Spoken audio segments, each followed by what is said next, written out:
Bridge, and I'm the program specialist at Arts West. We, of course, I'm at Arts West, but everyone else is at their home right now, but we're still celebrating our new poet laureate.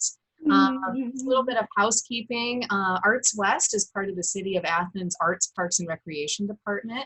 We are funded by the Ohio Arts Council, the Klein Penny Foundation, and of course, the City of Athens. I'm very pleased that we are able to celebrate Wendy this evening and share some of our favorite inspirational poems to celebrate her inauguration. For those of you who don't know, we had originally scheduled an event for May, and obviously that was not something that we could do. We could not have an in-person introductory event for Wendy because of the pandemic, and so we decided to do something online via Zoom. And I'm very excited to see how this all will work this evening.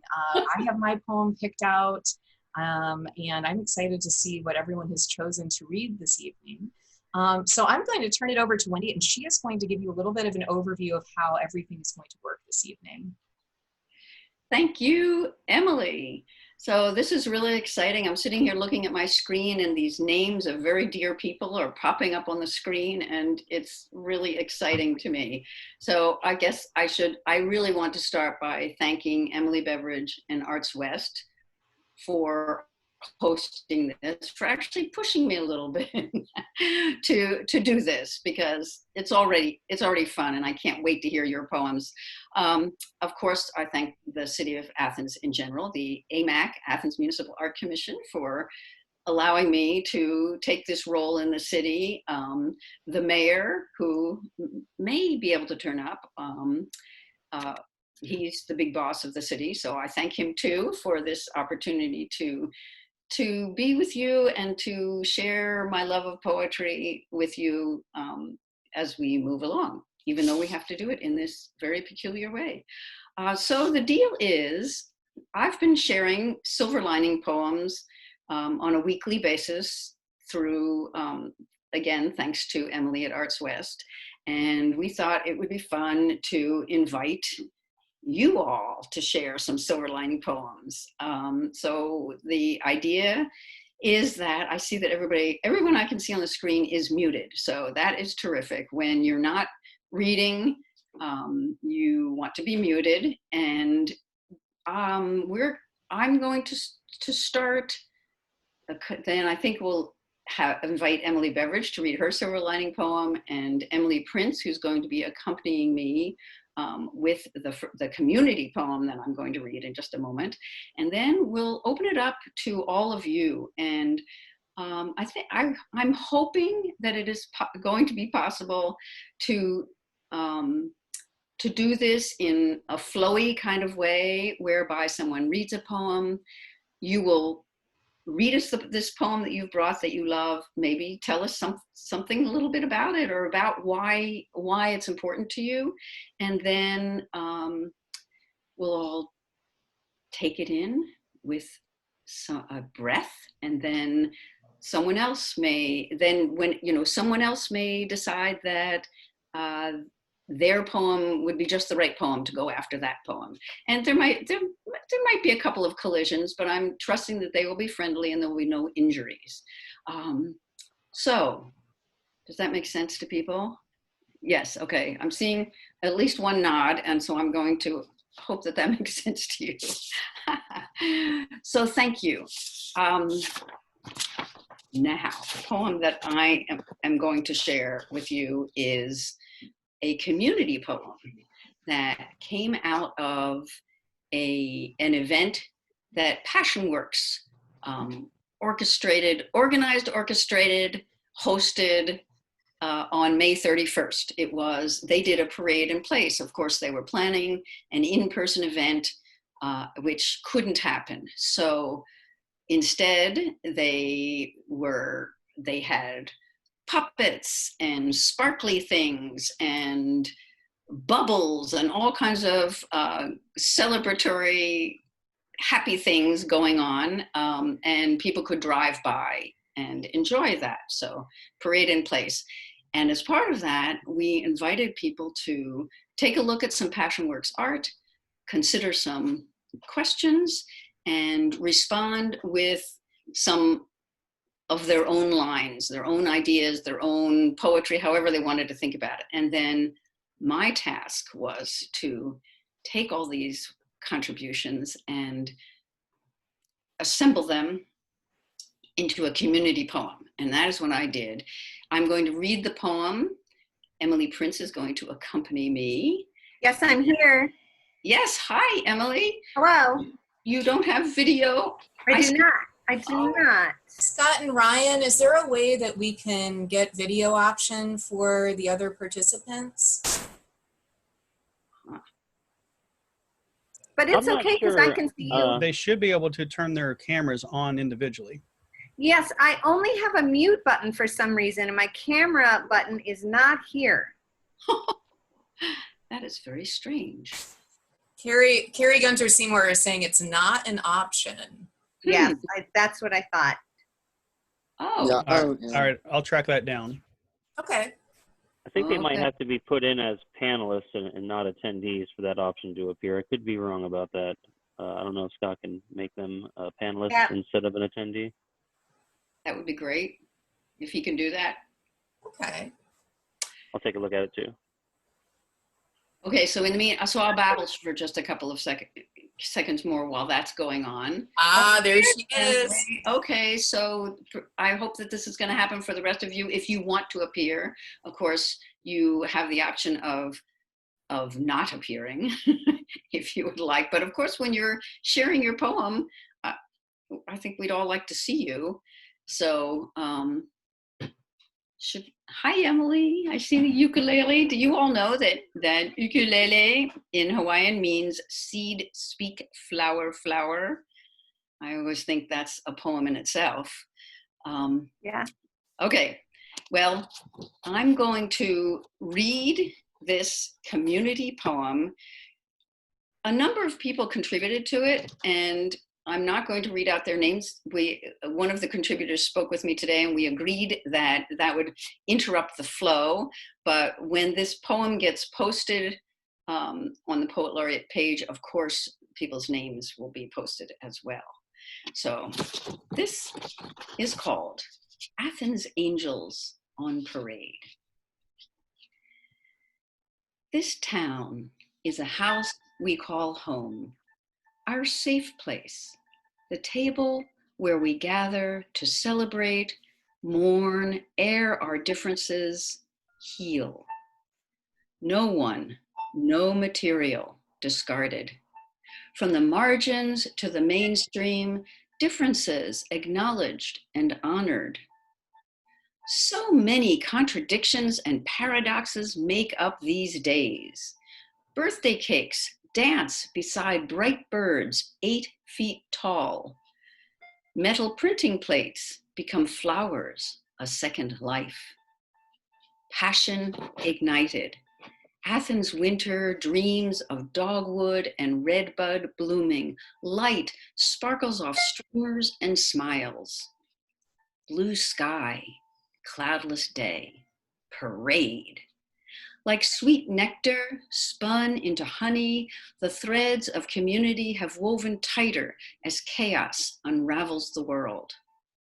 Yes, yes, we are hopeful for the ripple of care traveling ever wider.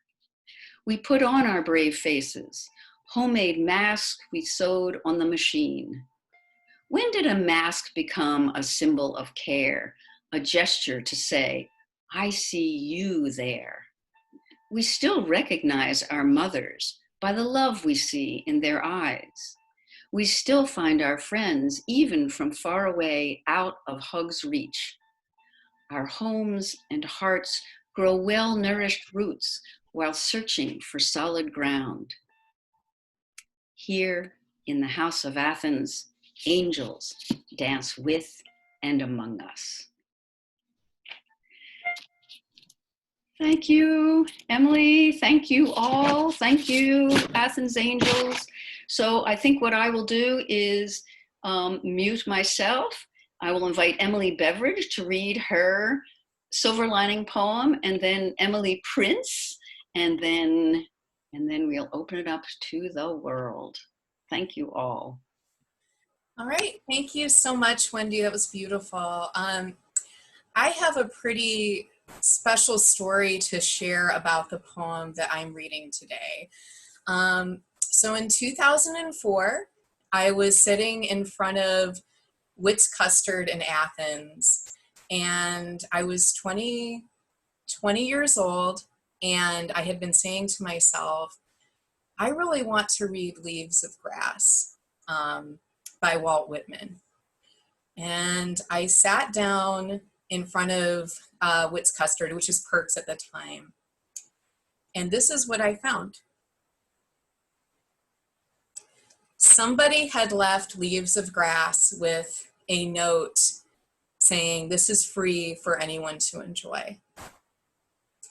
And I'm sad to say that I have held on to this copy of Leaves of Grass for that long, for 16 years, and I have not read it. And I kept thinking, what am I going to read for Wendy's party? And then it occurred to me, I'm like, I need to open up Leaves of Grass. This is the reason I was given Leaves of Grass. It was to, I never thought, 16 years ago, the reason why I would be opening this book up was to celebrate the Athens Poet Laureate as someone who is managing the city's arts complex.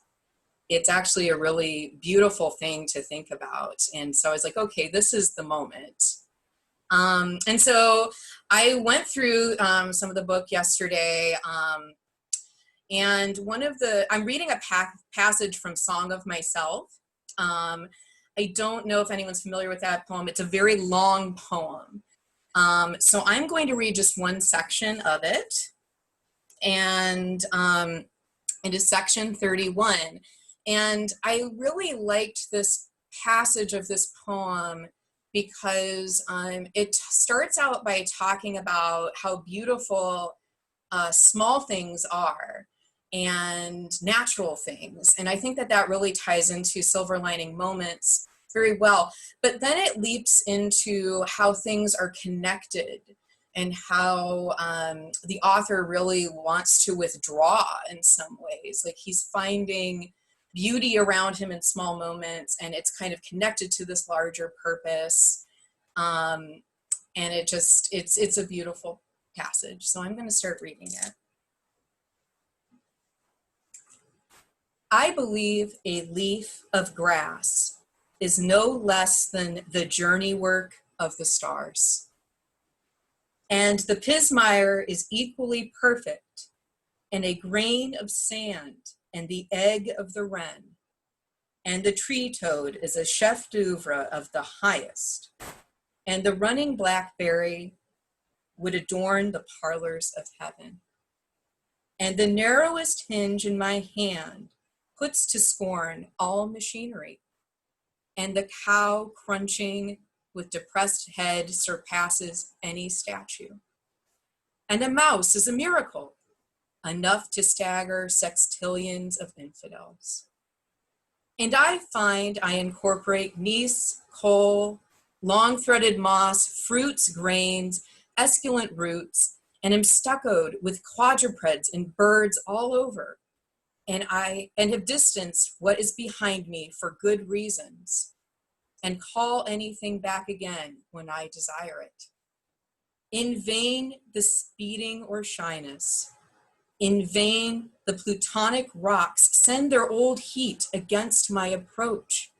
In vain the mastodon retreats beneath its own powdered bones. In vain objects stand leagues off and assume manifold shapes. In vain the ocean settling in hollows and the great monsters lying low. In vain the buzzard houses herself with the sky. In vain the snake slides through the creepers and logs. In vain the elk takes to the inner passes of the woods. In vain the razor-billed ox sails far north to Labrador. I follow quickly. I ascend to the nest in the fissure of the cliff. That's some good stuff. Thank you very much. I'm going to pass it on to, thank you, Emily. I'm going to pass it on to Emily Prince now. I'm excited to hear what she has to read. Hello, thank you, friends. Thank you, Emily, and thank you, Wendy. You know, 24 people at a poetry celebration is pretty good, y'all. So, congratulations. Thank you for the city for providing this gift for us on a Friday, how we can be, and to celebrate in a way that we can. So when Wendy talked to me about this, and okay, I should just like keep it brief, Prince. You picked your poem. Okay, so Wendy is the second ever poet that I was like, oh, actually, I do like poetry. Thanks, because I thought that I didn't, and but I got to know Wendy and understand the value of expression, and through the way that she expresses herself has been really educational and moving for me. It's Friday. It's been a long week. So I did take a poetry class at OU and hated every second of it. And then I took another poetry class at OU and hated every second of that. But then met Wendy, grew and changed. And Dan Prince and I were recently cleaning up, and he found a book of 100 essential modern poems by women that I had. And he said, I think you probably want this now. And I said, yes, I do want that now. Thank you. Because people can learn and grow. So this poem is by Evan Boland, who I was sad to learn when I picked the poem, passed away on April 27th. So a great loss, but hopefully we're here to experience hope, I think. So the Pomegranate. The only legend I have ever loved is the story of a daughter lost in hell and found and rescued there. Love and blackmail are the gist of it, Ceres and Persephone the names. And the best thing about the legend is I can enter it anywhere, and have. As a child in exile in a city of frogs and strange consonants, I read it first, and at first I was an exiled child in the crackling dusk of the underworld, the stars blighted. Later I walked out in a summer twilight, searching for my daughter at bedtime. When she came running, I was ready to make any bargain to keep her. I carried her back past white beams and wasps and honey-scented bouleilles. But I was Ceres then, and I knew winter was in store for every leaf on every tree on that road. It was inescapable for each one we passed. And for me, it is winter and the stars are hidden. I climb the stairs and stand where I can see my child asleep beside her teen magazines, her can of Coke, her plate of uncut fruit, the pomegranate. How did I forget it? She could have come home and been safe and ended the story and all our heartbroken searching, but she reached out a hand and plucked a pomegranate. She put out her hand and pulled down the French sound for an apple and the noise of stone and the proof that even in the place of death, at the heart of legend, in the midst of rocks full of unshed tears, ready to be diamonds by the time the story was told, a child can be hungry. I could warn her. There is still a chance. The rain is cold. The road is flint-colored. The suburb has cars and cable television. The veiled stars are above ground. It is another world. But what else can a mother give her daughter but such beautiful rifts in time? If I defer the grief, I will diminish the gift. The legend will be hers as well as mine. She will enter it as I have. She will wake up. She will hold the papery flesh skin in her hand, and to her lips, I will say nothing. Thanks.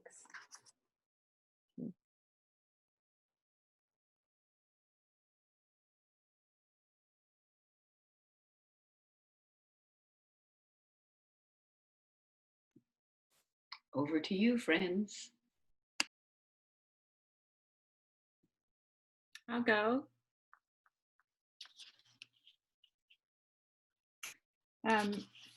This is a poem by Jane Hirschfield from her newest book, Ledger. And this is a short poem, but I think for all of us who love to write and notice things in the world, that it's very appropriate as we celebrate Wendy as Poet Laureate and celebrate poetry in general. It's called Notebook. A Venus flytrap can count to 5. Crows and bees recognize faces. Mice suffer when seeing a mouse who is known to them to suffer. Trees warn one another to alter their sap as beetles draw near. Our one remaining human distinction, a pre-Copernican pride in our human distinction. Arthritis in both ankles, Neruda wrote in a notebook, January 3rd, 1959, on a boat leaving Valparaiso for Venezuela, limping like an old racehorse, then starting his poem.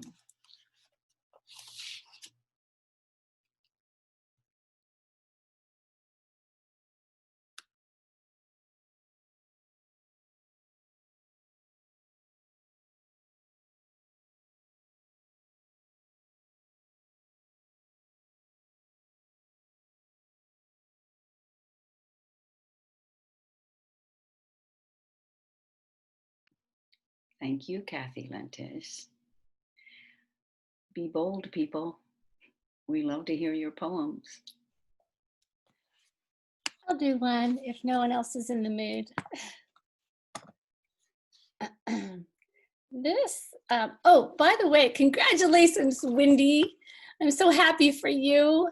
And I'm just looking forward to the time when we can be together and plant some of those trees that you're planning to, the poet trees. I just think that's so marvelous, and those will last forever, and it's going to be so wonderful. So thank you, Carrie. And for those of you who don't know, Carrie is my predecessor as Athens Poet Laureate, and she is now our Ohio State Poet Laureate. So hooray. Athens is a rich field. So this is from Kettle Bottom, Diane Gilliam. Many of you are probably familiar and have probably read this, but I go back to this all the time. I just love this book. And so I'm choosing Dear Diary. It's kind of a long poem, but it is so wonderful. So I appreciate everyone bearing with me because it's just beautiful. Dear Diary, my teacher, Miss Terry, has given me this little book. For a girl, she says, has got lots of feelings she needs to get out, and maybe she don't want to tell them to the whole world. That is what a diary is for. So I will tell you, dear diary, all my secrets, beginning with Emily Lawson. Every few months, church ladies in Cincinnati send us at Winco a mission box. Mostly it is a big lot of nothing, can't nobody use. But last time, the woman began to praise Jesus and clap, for it was all coats. They lit into that box and began to parcel them out, holding them up by the shoulder, seeing what fit who. I just sat quiet, but I had seen a blue coat in the pile. So pretty, blue and soft looking with a black velvet collar, jet buttons like little barrels, and shiny black loops. I didn't say nothing, for it was wrong to covet, But Granny Chapman, she seen me looking, and she said to Mama, well, I do believe that little blue coat looks made for Edith May. I knowed Mama might frown, for she don't believe in taking the finest things. The first, she says, shall be the last. Granny Chapman looked at her real hard, though, till Mama smiled and said, why, yes, Edith May, come on and let us see. All the neighbor women said, ain't she purty? And look at them blue eyes, till I felt like a queen.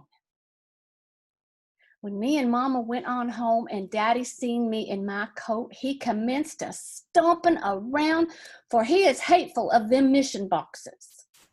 But Mama caught his eye and shook her head no at him. And he just said, well, and grunted some and sat back down and looked at me. Edith May, he said finally, you are the apple of my eye. I run over and clumb up on his lap, which I have not for a long time, as I am 9, and hugged his neck and told him, Daddy, you are the huckleberry of my heart. Later, when Mama and Daddy was abed, I will tell you, dear diary, I snuck my coat off a peg to sleep in it. And it crackled under my back from a letter I found stuck up under the lining, which says this: Dear Mountain Girl, my mother has told me how in the coal camps of West Virginia there are girls who do not have dancing lessons or a new coat every year or the benefit of scripture or even supper every day. Mother says I must remember that the last shall be the first. So I have kept this year's coat and send you the new blue coat Grandmother Lawson sent me from Boston. I hope it will keep you warm and make you feel not so poor. Yours very truly, Emily Lawson. I don't aim ever to tell, for it is good when Daddy don't stomp. And Mama smiles and says, Edith May, you plenty warm in that pretty coat? And I say, yes, Mama, warm as pie, which is true and not a lie, for it is only my heart that is cold.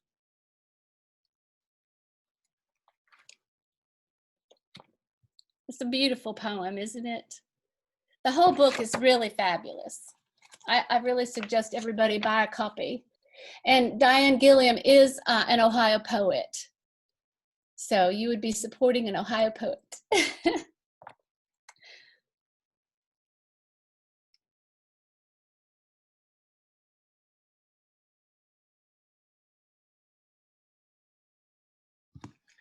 I have one if nobody's ready yet.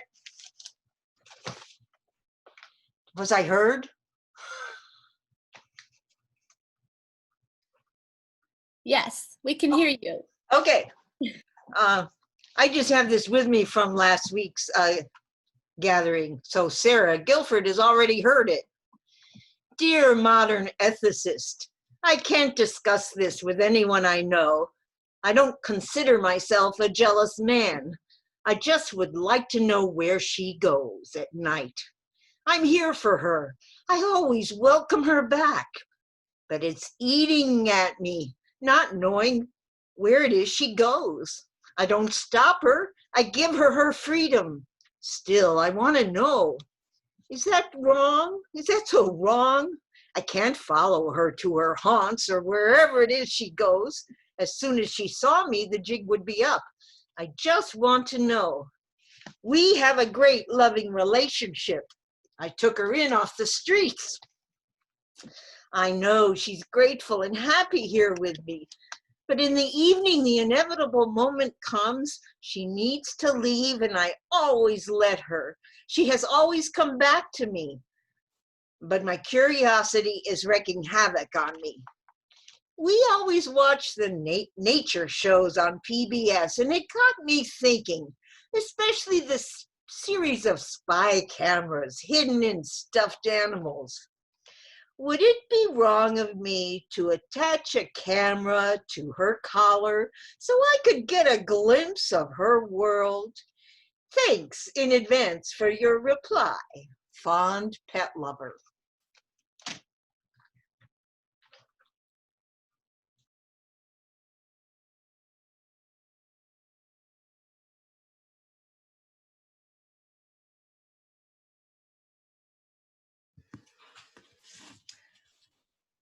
Hi, I'm Tricia Lockman, and I really am very happy to be in this gathering honoring this new poet laureate of Athens, Wendy, great friend and able poet. I have two poems that are very short by Helen Horn, who was an Athens poet and drew so much of her wisdom because of her careful witness of what was going on around her in nature. The first one I'm going to read is called Perch. A dead branch gives the crow a perch for seeing far. Help me to see this leafless failure as a vantage point, to get a grip on this stark fact and my connection with it. Settle here enough to know my separateness. Survey the inner landscape. Smooth my mind along the feathers I've been born with. Scan the far horizon. Rest. Then maybe beneath the beating in my breast, I'll feel direction thrusting. Once again, lift off, take wing.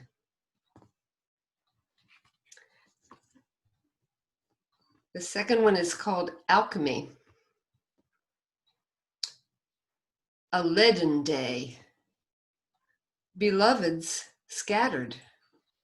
Chances narrowed.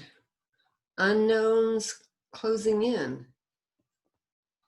Yet from the east at dusk, a full moon in its ripeness slowly swells out of the ground behind a silhouetted line of turkey vultures pouring by the scores across it, beating out their silent music. From the west, the sunset burnishes their bodies, gilds their wings. Thank you, and thank you, Helen.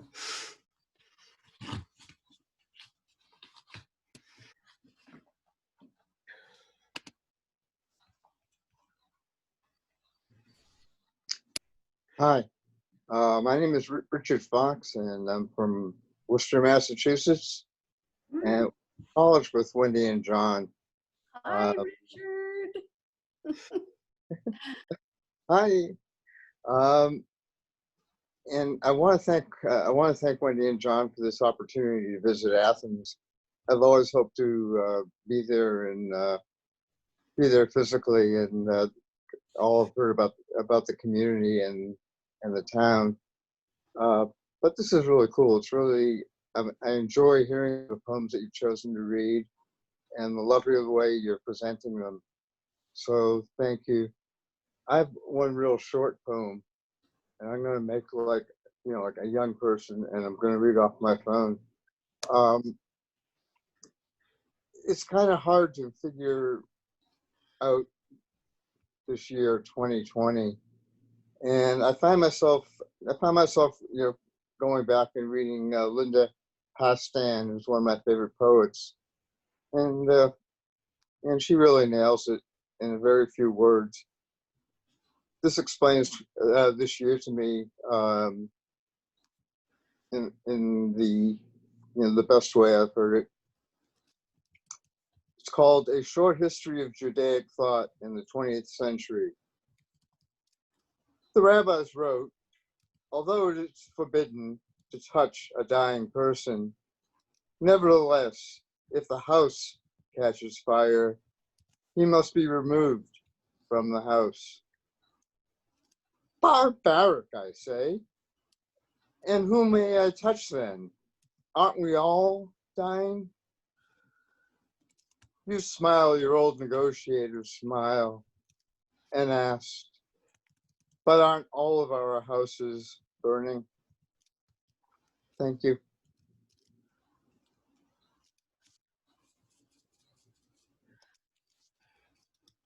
Thanks so much for visiting Athens and sharing that, Richard. Thank you.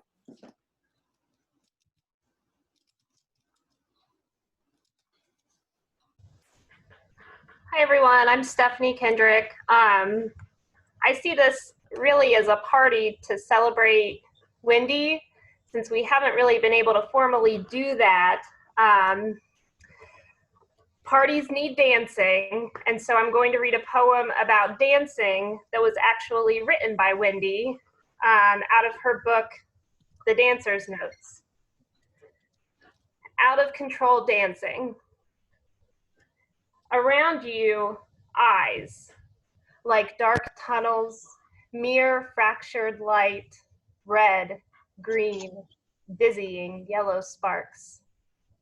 The band plays loud and funky, guys in t-shirts, jeans, long hair flopping or shiny shaved skulls. That bass beat thumps in your chest, in the deep hollow of your belly, makes you jump on the sticky wooden floor, ashes underfoot and peanut shells crunching. Bare bangled arms reaching for light, for air, for tinsel strands of song to weave into your hair. And the watchers in smoky shadows read your skin, word by fleshy word, an instruction manual in a foreign tongue. I'm very touched, Steph, that you would read that. This is Wendy. My computer froze, so I'm here invisibly at John's computer. Hi. But I want you all to know that I'm really moved by the poems by your readings. Thank you so much. All right. Thank you. Oh, Can I jump in now, Wendy? Oh, help yourself, my dear. Just imagine that the black spot on your screen is Wendy, not me, but she's got my voice currently. Let's see. When back in the days when Wendy and Richard and I all got to know each other, I was fortunate enough to know a young poet named Arthur Brown. He's no longer with us. He was a black arts poet, and he was pretty good. And I was poking around thinking I wanted to read one of his things because he was somebody I loved. And I found one, actually I found a couple from, I think, his first publication in a journal. And so I was agonizing, going back and forth, which one is easiest to read. And in the end, I went with one that's, I'm gonna butcher, sorry, Arthur. And that's okay. This one is about Crispus Attucks. The Boston Tea Party included as the first casualty of the American Revolution, a black man. He was shot and died there, and Arthur made something really nice of it. Forgive me in advance. I'm not a practiced reader, so let's go. Crispus, what of you? What did you do after tea? We know too that night, black as you, eagles bright, shiny as umbrellas, flapping mad, or watch fobs dangling from the clouds of fat white men's vests. It snowed. We know that too, well as you. When the deal began to roll you to that snowball bout, did you throw? And what when the pistols blew, did you answer? Your eyes bug out? And snowed in, did you, your heart? Souther? Sorry for butchering it. Sorry, Arthur. You'd have done a whole lot better. But I'm here to carry on. Thank Okay, you, Wendy. John. Thank you.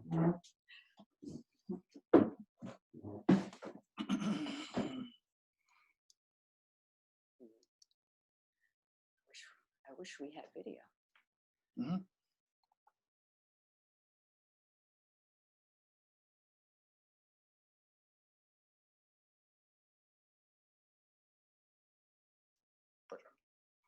Who's next?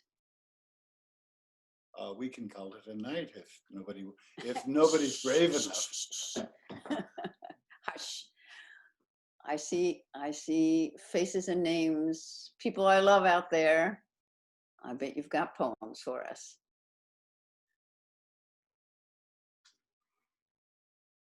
Okay.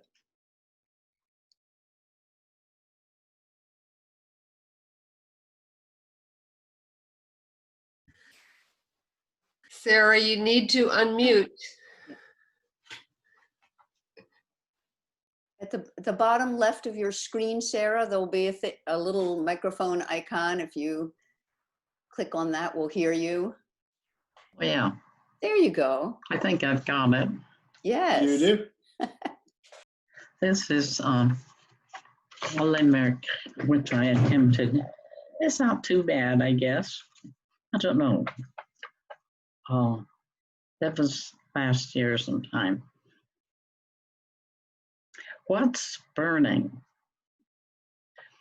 There is an old woman in Athens who should not be trusted with a fry pan. Her distractions are many. Her attention is scattered by any paper, book, mail, or radio story, which shows up without plan. That's what I've got. Thank you, Sarah. So good to see you here.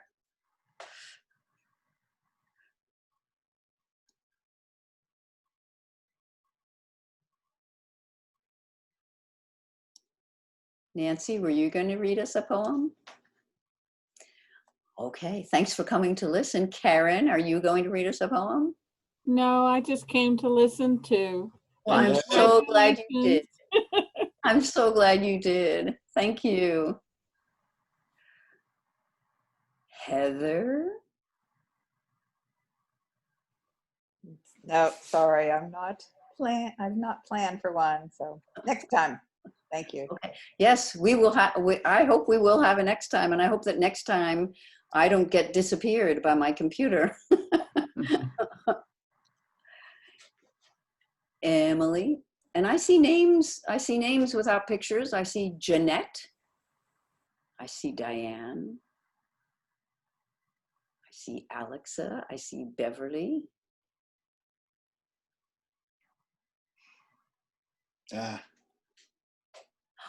Oh, I see Emily, Prince, and Rory.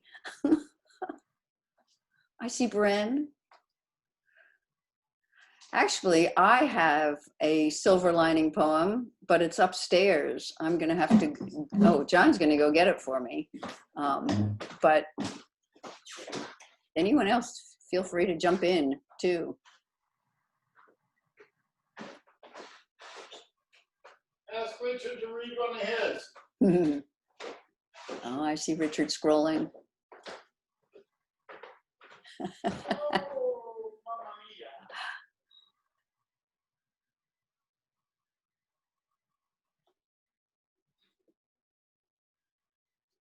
I thought another college friend of ours was here earlier, but maybe she had to leave, Rebecca.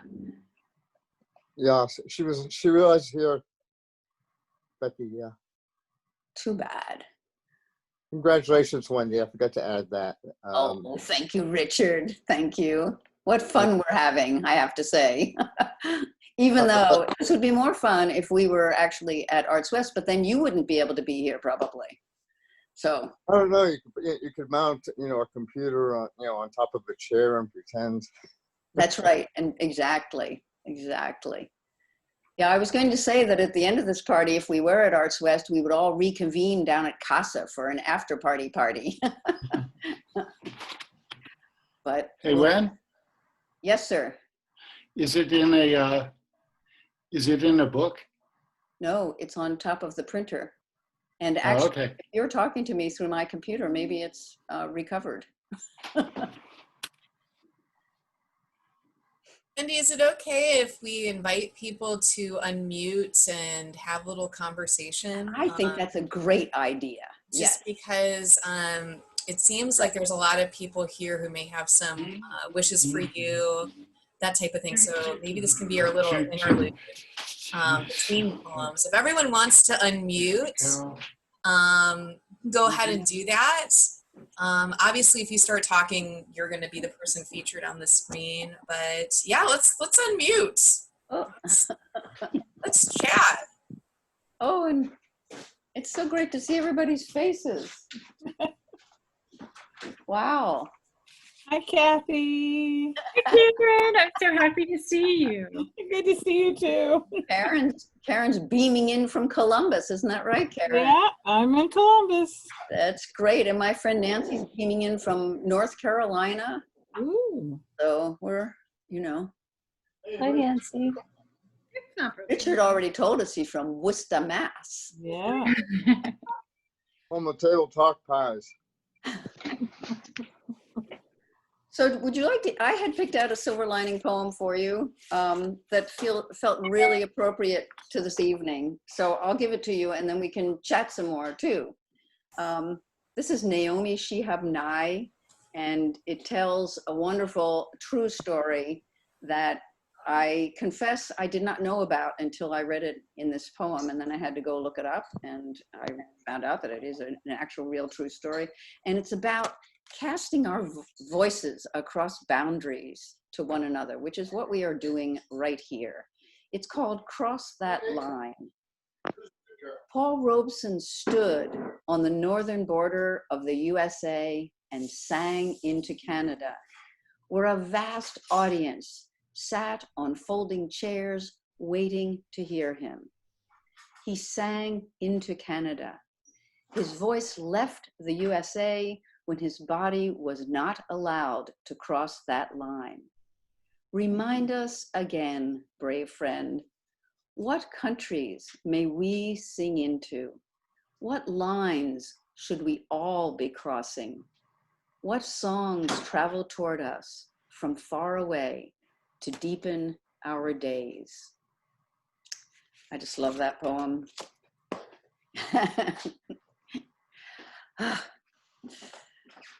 Thank you. Thank you for letting me read it. So y'all can unmute again if you want to chat, or if somebody wants to throw a poem into the mix.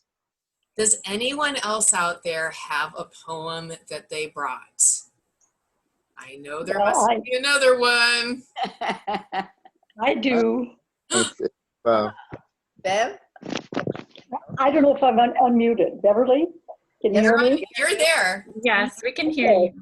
I'm not good at this Zoom stuff, and I don't know what this white thing is over here. Looks I have like a no body idea. part. My arm? Giant finger. Maybe it's my arm. Anyway, if you can hear me, I have another poem by Helen Horn. Can you hear me?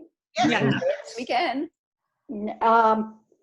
I clipped it out of the newspaper after she died. It was actually submitted by Ed Perkins, but it is so perfect for our age, the age group of some of us. And even though this is a very hot evening and the poem is about autumn, I thought it's so lovely. I clipped it and I've had it on my bookshelf ever since. So it's called Urgencies. First frost tonight. Hard to believe this mellow noon but after many years, I know the season's urgencies. Take basket, bowl, and go back to the weedy garden. Harvest all that's firm and filling out. Such will to grow. Tomatoes, beans still bloom, still yearn for bees, still reach out tendrils. Beets and peppers unfurl leaves. No wonder I, who show my age, my weathering, still fly straight in the face of winter. Sprouting spendthrift, urgent to explore, to venture, test my powers, voice passion fervently. That's it. Lovely, Yay! lovely. Oh, lovely, just Thank lovely. you.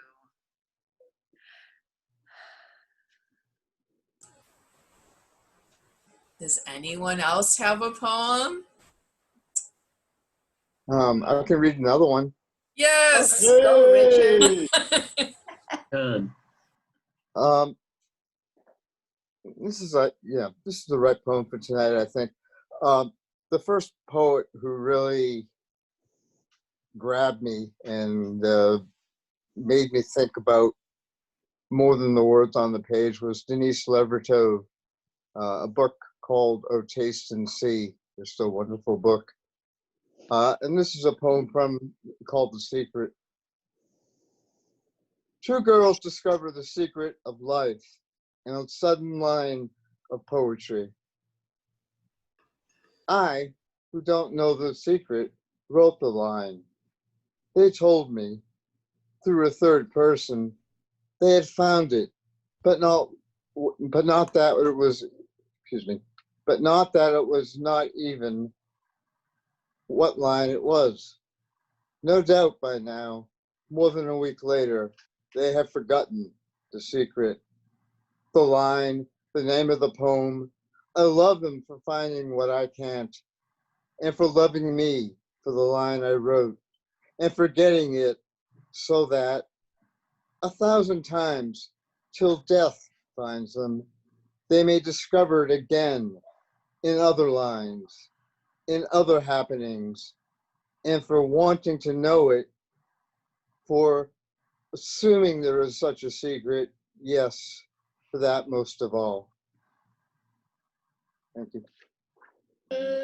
Thank you, Yay. Richard.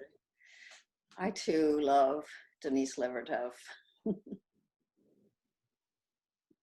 who said, what the poet is called on to clarify is not answers, but the existence and nature of questions. I love that. Perfect. Do we have any more poems? I'm trawling for poems. You know, everyone's on their computer. Always look up a poem. So if we were, Kathy, are you going to read another poem? I can read another one of Jane's if you'd like to hear another one of hers. Yay! Yeah? Okay. This is called In Ulvik, and it has an epitaph. He spent his whole life in Ulvik, working as a gardener in his own orchard. And this begins the poem. I too would like to work as a gardener in my own orchard. Every Friday, I would pay myself a decent living wage, taking disposable cash from my own wallet. And sometimes, if the weather was bad, I would give myself the day off and thank myself for my kindness and answer myself, it's nothing, nothing. Go on now. Put your feet up, find somewhere warm. And then I would go back into my house and think of my kindness and wonder if my gardener was warm now also, and if I was right to let myself go away from my own orchard's tending, even so briefly. And each of us might be thinking too of the apples, cold and wet and hanging in outside wind, and fattening on their own trees without us. And one of us, first, then the other, might start to wonder a little while pushing a cut of cured applewood into the fire about loneliness and separateness and what it is lives outside one person's skin and inside another's. That's beautiful. That is beautiful. Thank you. There's some really lovely poems in this book. Yeah. Oh boy. What do we do without poetry? It just fills our souls, doesn't it? And we really need that. We always need it, but I think in hard times we need it more than ever. And I suppose if we were in Arts West, we would start milling around. We'd gravitate over to the table where there'd be all kinds of wonderful food that people had brought to share, and probably some bottles of wine and other things to drink. And we would just be visiting together. Obviously, we can't really do that. If there are no more poems, it's okay. It's okay. We can go on, go take walks, go on and read some poems, write some poems, whatever we want to do with the rest of our Friday night, since we can't party together. This has been wonderful. The only part about it that disappoints me is that in the middle of the poem that Carrie was reading, my screen and sound disappeared. And so Wendy, you're still showing up as a person who's participating. I see that. I am wondering if at the bottom of your screen, I wonder if you can start your video. If you look by the mute button in the bottom left corner, is there a video screen? Well, it is, but I'm on John's computer, and for some reason he does not appear. The video is there, but it's not showing anything. And upstairs, it's interesting. No sound is coming through, and only an occasional picture. So if you want to tell the tech gurus about that. They're listening. Yeah, they're listening. They're probably. I wish you could all see the big goofy smile on my face, because I'm so happy to see you all, and I'm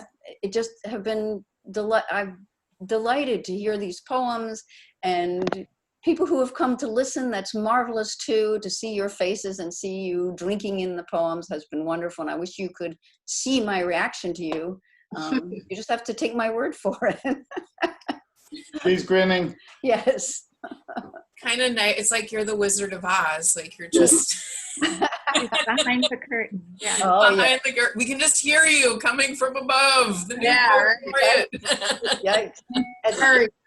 And as you all know, I'm a very short person. My voice doesn't usually come from above anywhere. I have a really short poem I could share. Yes. Yeah. This is by William Stafford. Oh, we love William. It's called Climbing Along the River. Willows never forget how it feels to be young. Do you remember where you came from? Gravel remembers.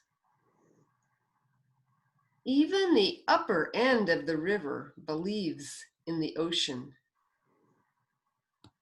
Exactly at midnight, yesterday sighs away. What I believe is all animals have one soul. Over the land they love, they crisscross forever. That's magnificent. Thank you, Tricia. We're clapping too. Yes, we're clapping. Sorry. You have a little clapping machine, Wendy? Yes? This is Bren. I have something to share with you. I was in the artist residency program here in Cincinnati with Wendy and Nancy, and I wrote a poem while I was in that group, and I got very bold, and I read it at the Black Eyed Susan's Black Lives Matter rally last Saturday. and they're going to publish it in the Kennedy Heights newsletter next month. Wonderful, Bren. Wonderful. So I thought I'd let you know that. Yes, that is really good news. I'm so happy to hear. I can remember sitting with you out behind the building at the Kennedy Heights Arts Center talking about it. Then that's the one they're publishing. Yeah, wow. Yeah, that's great. So I wanted to share that with you since you were very much a part of it. Oh, thank you. So Bren obviously is coming to us from the Cincinnati area. Yes. It's great. Yeah. Great. Oh, I wish you would read it or send it to us. Yeah, Bren. Well, okay. Tentatively. Okay, hang on a second. Sure, sure. So while we're waiting for Bren to find that poem, I see Steph on the screen, and she has just started a poetry. Well, it's not just poetry, I don't think, is it? It happened to be poetry the first time, but an open mic series that began last night. The next one is July 9th, and Karen Scott is going to be our guest poet for that. And you can find information about that at the Athens County Poets and Storytellers Facebook page. Isn't that, did I get that right, Steph? Okay, good, good. And I sure hope that my Zoom works better that night than it worked tonight, because I really want to hear Karen read, and then all the people, you know, any number of you might sign up and read at that open mic. So did you find it, Bren? Yeah, it's Great. pretty short, so it won't take long. Unbutton your lips, let your voice sing out, sorry. Stand strong in its music, it is your own. Shout your convictions, let all hear your tone. Declare, proclaim, condemn. Speak up, speak out, speak. Don't ignore your sister's cry. Don't sit silent while your brothers die. Use your voice as an instrument of change. Do not be shushed. Do not be shamed. Silence is not golden. It's invisible. That's it. Thank you, Bren. Thank you. Thanks. So, I'm clapping. I hear you. Thank you. Wendy, I've gotten a message from, I think, Ryan about your, they seem to think that your computer would work if you were to attempt it again, if you wanted to be on video. The only other option they're saying is if you wanted to log in and log off and log back in. Right. Although I'm not sure if that's what you would want to do right now. Well, I will tell you, I'm sitting at John's computer. I'm going to let him take over his computer. I will go upstairs and see. I think I get the sense that we're wrapping up here. Can I see heads, yeses or nos? And so I will go check that. I don't want to take your time getting off and getting back on again. Although I do see that Becca Lockman just showed up. Do you have a poem to read? I'm gonna read a poem to us. Oh no, I don't. I just wanted to stop in and support Wendy and say this is fantastic. Oh, thank you, Becca. It is so nice to see you. So nice to see you. I'm about to leave this computer and go upstairs and see if my other one is working. So I'll leave you all to amuse yourselves while I'm gone. I see Lynette. Lynette turned up. Yep. I love your Facebook page, Becca. By the way, can one of you tech gurus tell me how to turn on the camera? Oh. Hey, look. Are you back?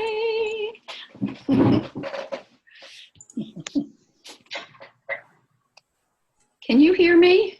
We can hear you. We can't see you though. Wendy, I would try it. Do you see the video camera at the bottom by the mutes? Is that coming up for you? Oh no. Wendy? Wendy? Hi. I have no sound.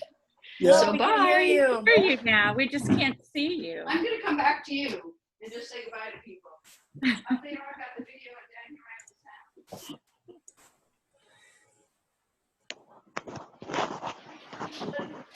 Okay, Wendy's letting the cat out right now.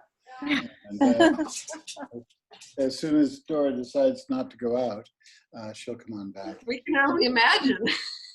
There you go. Just out of curiosity, where is everyone from who's participating in this party? You can unmute. I'm interested to hear, like, where is everybody zooming in from today? Columbus, Ohio. Okay. Woo! Worcester, Massachusetts.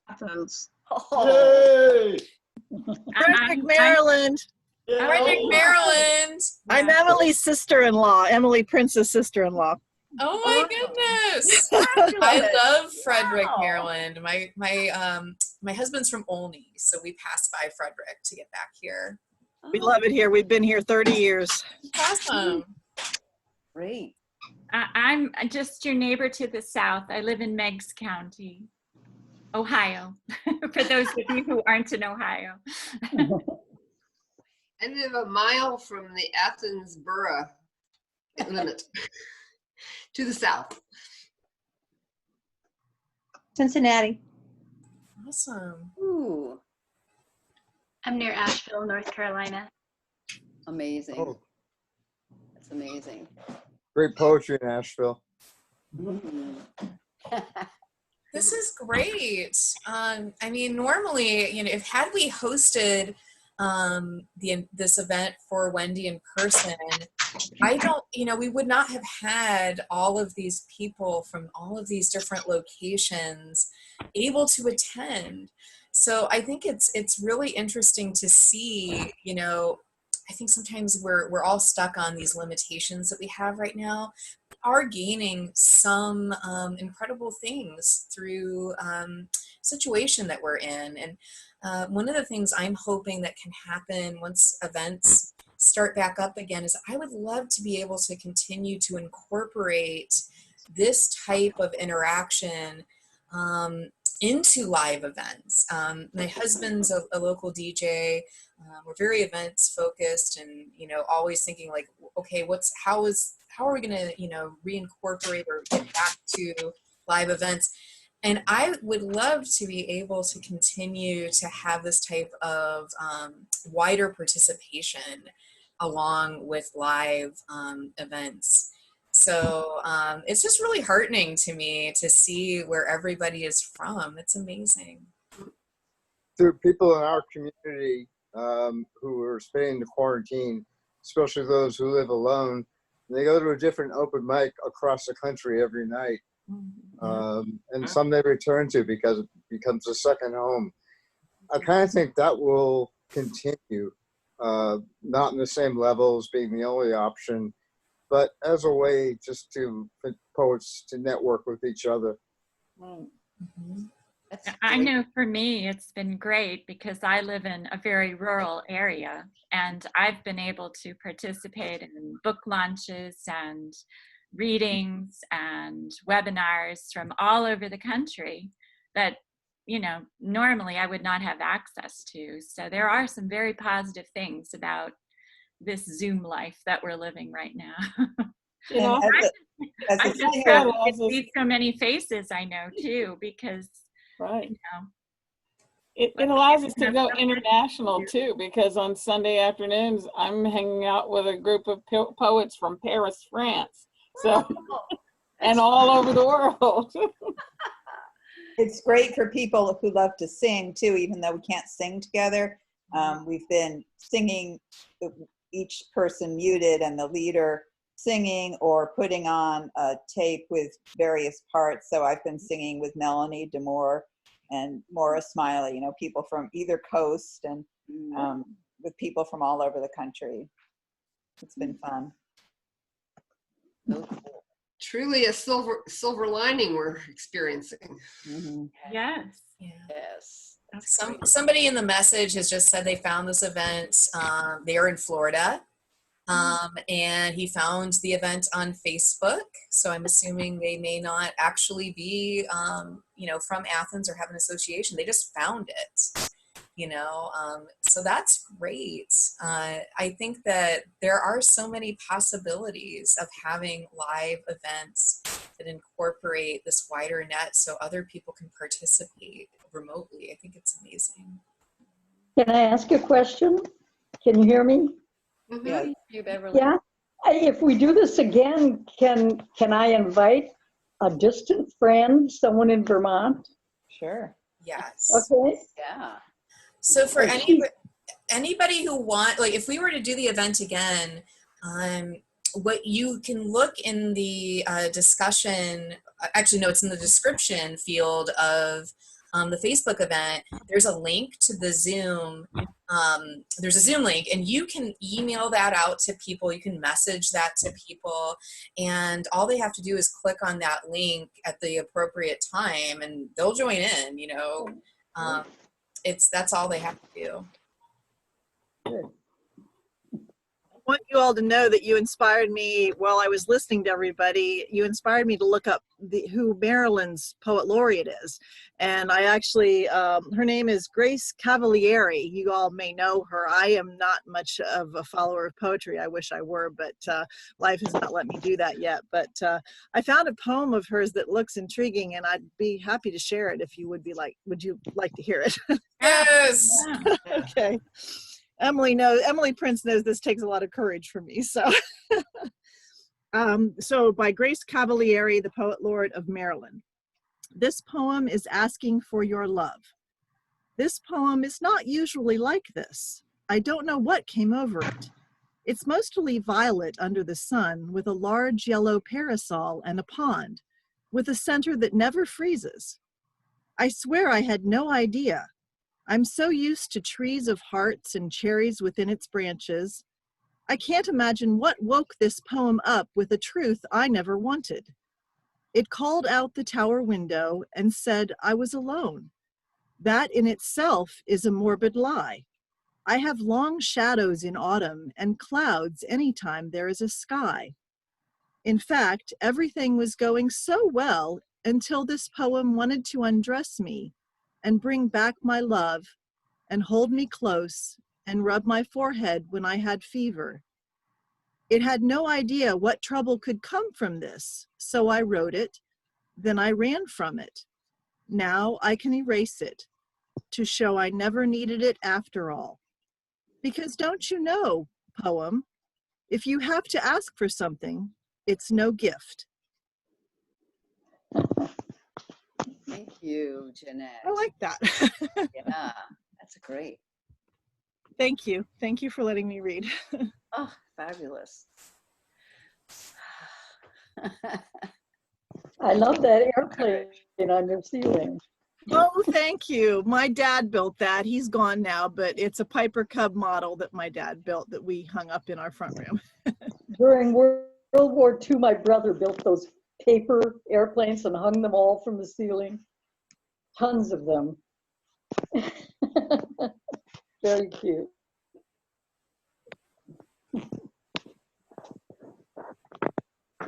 So can people hear me by any chance? Yes. Oh, good. Okay. So it turns out that the computer upstairs, I could see myself on the computer upstairs, although I'm not sure any of you could see me, but I had no sound. And so here I can hear you and I can talk to you. It's very curious, this modern world. So anyway, I'm really happy that you're all here. What do you think, Emily? Well, I actually personally like you being the voice that comes from above. Like, I'm kind of like, should this be how we format this for the next time? The voice of reason comes from above. I don't know whether I would say that. Well, that's how I perceive you, so I'm enjoying it. Okay, we'll go with it. Actually, Wendy, I had something I wanted to ask you. I am curious to hear what your plans are for the remainder of this year or your run as Poet Laureate. Can you fill us in on some of the things you're thinking about doing as Poet Laureate? That feels like a trick question tonight. Because, of course, all right, so I think the two main pillars of project that I wanted to do were first, to be part of planting trees around Athens and Athens County that I was calling, because some child I was working with called it this, that we call them poetries. So we did plant a poetry in the fall of 2016 at the Chancey Library. And, you know, we read some poems and people did some writing on strips of newsprint, and those strips of newsprint went into the mulch around the base of the tree. And that tree, a serviceberry tree, also native to this area, is doing very well. Thank you out there by the library. But of course, and there were plans here at Arts West. We were going to start a pollinator garden in April, and there were plans to include a tree. There were plans to do some tree planting, and I think also pollinator garden planting at the Athens Public Library. All of these things have been on hold because we can't get together to do things. However, I have heard that we're going to carefully and perhaps on a smaller scale start up planting at Arts West sometime in the not too distant future. Emily can say more about that if she would like to. Another thing that I wanted to do was record Athens poets, and I've done a couple of those so far. I'm calling it River of Words, Poets and Poetry. And so far, my first interview was with Carrie Gunter Seymour before we knew she was going to be the State Poet Laureate, but she had a new book out, has a new book out. And then the second was with Robert Bob DeMott about his new book. People who have put books out during the pandemic have not been able to do readings and bookstore events, signings, and all that kind of thing. So I think people have tried to find other ways of getting the word out about their books. So that's just, you know, that we can do, even though we can't sit in the studio over there at WOUB together and talk. Those interviews were conducted with me in one place and the other person in their place, and but they were fun. They seemed to work well. Those links are available on the Athens Poet Laureate page. They're also available through WOUB, and I look forward to doing more of those in the time that I have to enjoy this role. So thank you for asking, Emily. Do you want to say any more about the pollinator garden at Arts West? Well, I met with somebody today about the pollinator garden, and that was one of the many. I know everyone, if you're like me, you have a running list of the things you were planning on doing pre-COVID that have been put on the shelf. And the pollinator garden over here at Arts West is on that list. We were meeting with neighborhood groups and volunteers to install a pollinator garden at Arts West of native plants. And we were going to incorporate a poetry that would be planted in a beautiful ceremony with the Athens Poet Laureate. And that kind of was put on hiatus.